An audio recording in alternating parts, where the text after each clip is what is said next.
The Discover College Soccer podcast is sponsored by Veo. Veo is the #1 AI camera solution helping players capture college recruitment videos.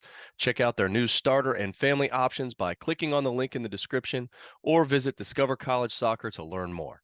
Hi, everybody. Welcome to Discover College Soccer. Today, I'm lucky enough to be joined by Coach John Mills from Denmark Tech. Welcome, Coach. Thanks for having me. Appreciate it. Yeah, thanks for being here. Watched Denmark yesterday in the Euros, but you're a little bit different. You're down in South Carolina. Um, Yeah. so you know, we just hit the old June 15th deadline, which got a lot of people excited to be able to talk to Division I, Division II schools. Right. Um, the nice thing about junior college is you can talk to anybody pretty much any time, True. but I'm guessing calendar wise you're pretty much just focused on the 25s right now, maybe even trying to close out some 24s. What's your normal kind of recruiting calendar look like in terms of timing?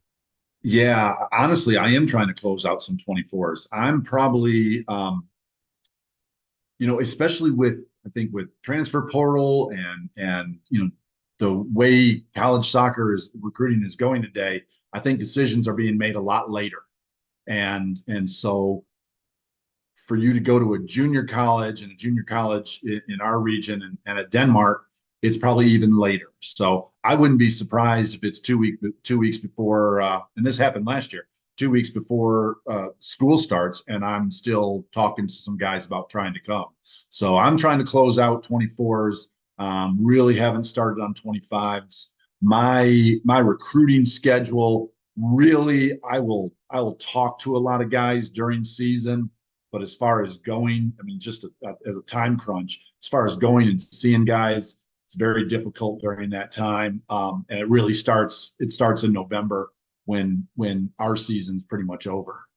Yeah, no, that makes sense. But speaking of going to seeing players play, you're kind of in a hotbed there, kind of centrally located between a lot of great places where there's a lot of soccer tournaments. So, what are some of the places you like to go see players? What are your must hits?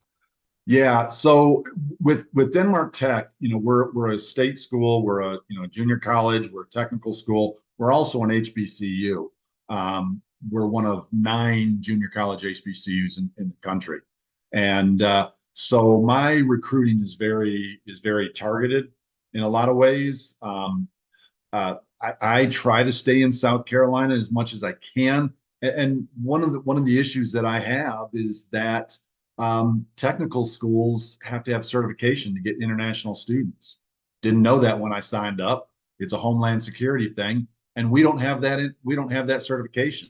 So all those emails that I get from Germany and Denmark, well, Denmark, yeah, but all these, Germany and wherever else, I I can't even talk to them because it won't do me any good. So I do South Carolina United. I do CISA, which is up in Greenville. I go down to Charleston a bunch. Atlanta, North Carolina. Those are the places that I really hit. Okay. Do you ever do ID camps, whether that be on your campus or others or your staff or anybody look at camps as a place to recruit? Yeah, when it comes to staff, it's me and it's me and it's me. So that's the way I think a lot of junior colleges go. Well, and me especially, I talk to the guys that I compete against, and they may have an assistant here or there, but we are a program that is we're going to start our 4th season, and I am honestly the 3rd coach, and I'm the first coach that will have 2 consecutive seasons. So that's been difficult. Just a little continuity has been difficult because of that. But what was the question? Camps, just Camps, yeah. yes. So yes, actually, I rely on camps a tremendous amount. I do go to the club camps that are around here. Like I said, South Carolina United just had one a few weeks back. Surf had one back in November and December. I do a camp, and I think I do mine just a little bit different. I don't charge for my camp because I'm really looking for players. I'm not just looking to fill my coffers. I'm not looking to make a buck off these guys. I'm looking for kids that really want to come to Denmark Tech because they're kind of few and far between. And so I want to make sure that they see the campus, they see their competition, and really have an opportunity to, to find out what Denmark Tech is all about. Yeah, no, that's great. Well, I think a lot of times folks have lost or they think that coaches have lost value in seeing high school soccer games, but how does that fit into your recruiting at all? Yeah, actually, I tend to go to a lot of high school soccer. One, I also coach a high school soccer team in the Lexington, South Carolina area, and so I'm always, my guys on my team kind of get upset with me because I'm always talking to their guys after the game, saying, "Hey, why don't you come?" I also coach at Denmark Tech. Why don't you come out and see us? So, I know what my guys can do. So it's always good to see somebody else, but my wife gets a little missing me a little bit because it seems like in high school season I'm gone just about every night. I do a lot on high school. Plus, I think for us, for Denmark Tech, we are a school that has got to find that diamond in the rough. I've got to find that kid who doesn't go to the big conglomerate school, is not going to a state championship school, but is still a solid soccer player. And so I've got to go out into the rural areas and look for those kids and see them. No, I get it. Well, you mentioned your state school and all these things, and I think some folks don't quite maybe understand the full uh, value, cost effectiveness of a junior college sometimes. So, and I'm not holding you to hard numbers here, but give me an idea of what it's going to cost one of your incoming players to come Yeah. to school and get a 2-year degree there. Yeah. So one of the things that's different between Denmark and some of the other 2-year schools like USC Lancaster or USC Union is that we actually have on campus, those are South Carolina JUCOs, is that we actually have on campus housing. So our prices are a little bit higher than theirs just because they don't add theirs is just tuition. Ours is tuition, room and board. And we're right at 15,000. So it's by the time you get Pell Grant and by the time you get South Carolina lottery money, it gets down to, and then what little soccer money I have or anything else, it's a manageable fee for someone. All too often, kids, had been fed a line in that they're not going to have to pay because they played soccer, and that's just, well, at least at Denmark, it's for a local kid, and even if I'm trying to get a kid from out of state, it's just not going to be true. Schools in the end, it's a business, and they've got to make their money some way. And I think small schools even more so. So they're going to get a few dollars out of you here and there. Yeah, well, that's all right. That's still definitely very affordable. So let's talk a little bit more about the school. You're coming into your second season, so what was it that kind of attracted you to the program? What are some things that you find are awesome about the school that maybe we wouldn't know about or that we wouldn't learn from going through the website? Yeah, so we are a technical school, and that means we have a lot of the cybersecurity, we have a lot of the computer programming, but we also have construction, welding, and we have this tremendous program for linesmen. We have this whole field where it's nothing but electrical poles with different setups. I think it's kind of cool. And so I think I target kids that know that they're not your typical academic student. They want to go and get their hands dirty. They want to go weld, and they know that in 2 years they're going to walk out of there with a welding certificate or an electrician certificate, and in 3 years they're going to be making decent money. That's what I try and sell for them a lot. I took a kid on a tour the other day.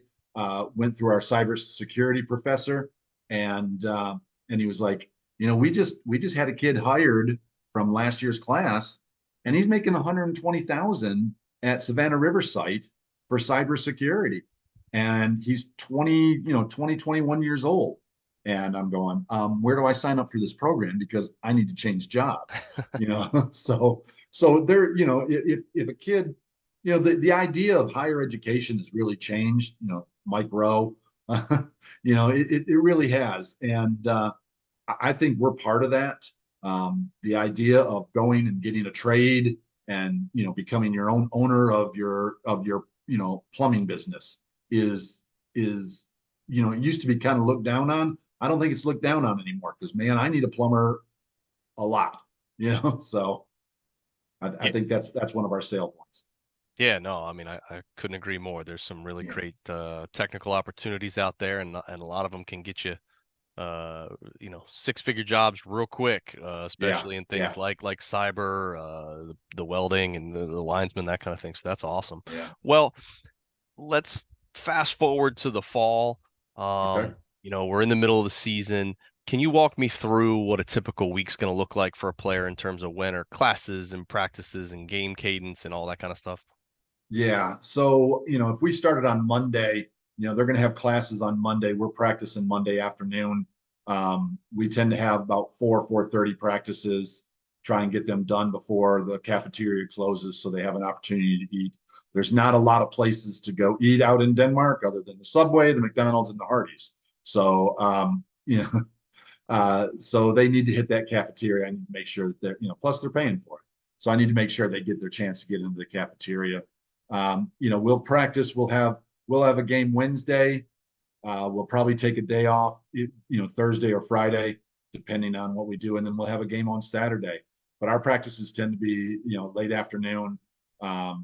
That's at least in the middle of the season. Okay.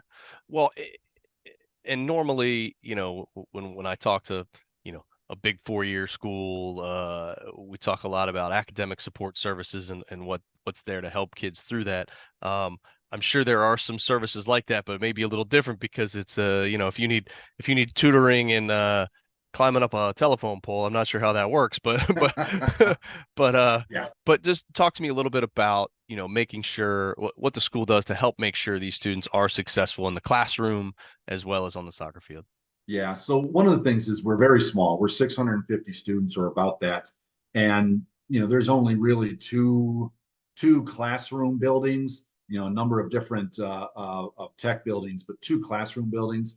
So we have what we call academic champions. One is our head basketball coach. Coach Scipio is a great guy. And he's just always, they all freshmen have to take his freshman class, so he knows them all. He sees them as they come in and out of the building. He has actually set up a little pantry in the back of his room where he's got food and snacks and things like that because there's a lot of times athletes need a little bit more and or don't get into that cafeteria because of whatever reason, and so we've gotten the opportunity for that.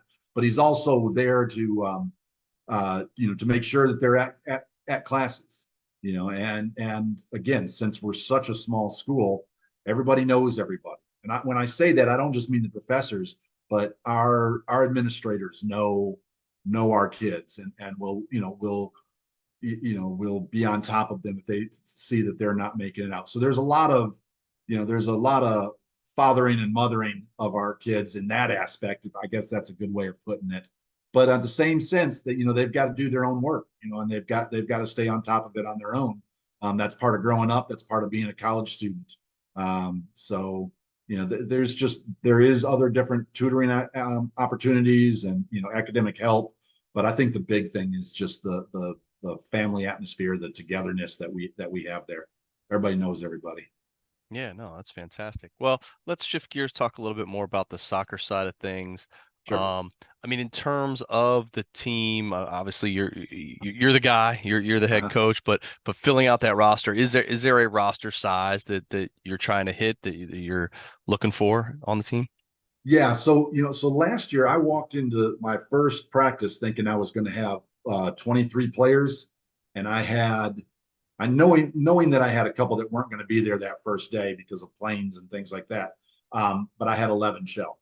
I had some guys that just, had actually called me on Thursday and then just never showed up. And that was difficult. That was hard to take. We ended up with about 15. had a couple more that, that I had one that got homesick and left. And then I had one that was just not academically eligible. So we played most of the season with 13 players last year.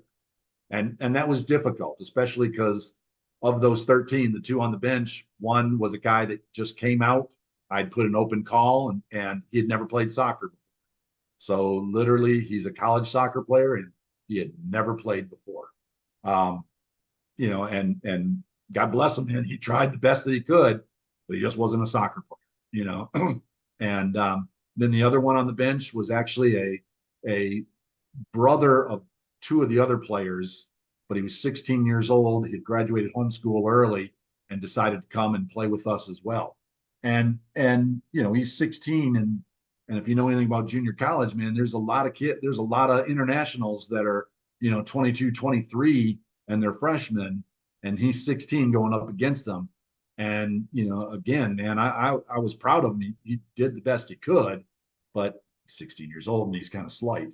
So I would love to have 24. Right now, I'm at about 16. I've got about four more that I still think that could possibly come on, but recruiting, it's difficult there. It's it's the school is in a very rural area. So if you're looking for city life, if you're looking for the party life, kids are not going to go there. It's an HBCU, so that has its own advantages and disadvantages. The 2-year school and the technical school also, kind of funnels out some other players as well. So, Well, and on that note, on the HBCU side, mhm. let's dispel maybe some misguided notions in the fact that you do not have to be an No, African American to attend an HBCU, right? right. It's open to anybody, and there are opportunities, right? Yeah, absolutely. In fact, my team this year will probably be about a third white, a third Hispanic, and a third African American, which is great. I think it's a great mix, and some of the kids that are there, they knew that they wanted to be well. Honestly, welding program is fantastic, so they knew they wanted to go into welding, and that's why they came. And it was like, I'm going to play soccer also. So that aspect of it is really neat. No, it is. It's historically black. Right. That's what the term is, and so it doesn't have to be that way, completely. And so again, I'm about a third, a third, a third. Okay. Yeah. Well, you as a coach, kind of talk to me about your coaching style, the style of play you're looking to implement there, and what's that going to look like? Yeah, it's funny because a lot of people will have this question, whether you're going through an interview or that, or your parents want to know what type of style you have for play. And man, I realized, especially this year, a lot of it depends on your opponent and what the talent is you have. We had to play a counterattack for the most part last year. We had to bunker down. There were a lot of the play was mostly in front of our net. But so we had to counter a lot. We ended up having the leading goal scorer in our region, even though we were a counterattack. It's just the way sometimes how the game went would kind of dictate that. I am, as far as a coach, I rely on the guys on the field to help me dictate how the game is going to go. I had one player in particular, and he would just yell over to me and say, "We need to change. We need to change out of this formation," and we do it. And it was because he had the feeling for the game, and maybe I wasn't seeing it. So I'm very collegial when it comes to that. I listen to the guys. I listen to their heartbeat a little bit on how we attack things, on how we approach things. I as far as the coaching, I think the biggest thing is just developing that relationship with those players so they feel comfortable in talking to me in that way. There are a lot of guys a lot of guys out there, and I probably would have been one that I would have never told the coach, hey, this guy needs to come off, or this, or we need to go, we need to change formations. I never would have told the coach that, you know, but that's the way I was brought up, and that's the time period that I came in. These guys, they have opinions and they have knowledge. I mean, honestly, my guy Drake, man, he was a coach on the field. He'll be a great coach. So yeah, Awesome. Awesome. Well, Coach, I really appreciate your time and insights. I absolutely. got one last question for you. Sure. You know, as a college coach, what what advice, what one nugget would you want anybody going through this recruiting process to know as they go through their recruiting journey? Yeah, I think the thing that I tell people is one, like you said earlier off screen, was don't burn those bridges, and don't burn those bridges because you never know when it's going to come back to you. And burning a bridge could be not returning a text. There's so many times I text kids, and it's I just want to know what their thoughts are, and I don't hear back from them. And maybe that's today's kids. But yeah, just don't burn that bridge. Always respond. I think that's the biggest piece of advice I would give to someone is make sure you're responding. Absolutely. Couldn't agree more. Well, Coach, really appreciate it. Wish you the best of luck Absolutely. as you wrap up your class and good luck this fall season. All right. Great, man. Thanks a lot. Appreciate it. Thank you. Hi, everybody. It's Matt from Discover College Soccer. I hope you're enjoying the podcast, whether that's on YouTube or your favorite podcast platform. Don't forget to hit the subscribe button. I also wanted to let you know about the Discover College Soccer Study Table. This is our brand new online portal that is complete with a 14-part online course giving you all of the ins and outs of the college soccer recruiting process. There's also a wealth of resources such as checklists, templates. There's the spreadsheets that have every soccer program in the country along with their coaches, their contact information, their social media information, some basic stats about the school, and more. Plus, there's an online community where you can ask your questions, share your wins, your losses, any questions that you may have around the college soccer recruiting process. It's all there at the Discover College Soccer study table that you can find at discovercollegesoccer.com/study table, and hopefully we will see you there.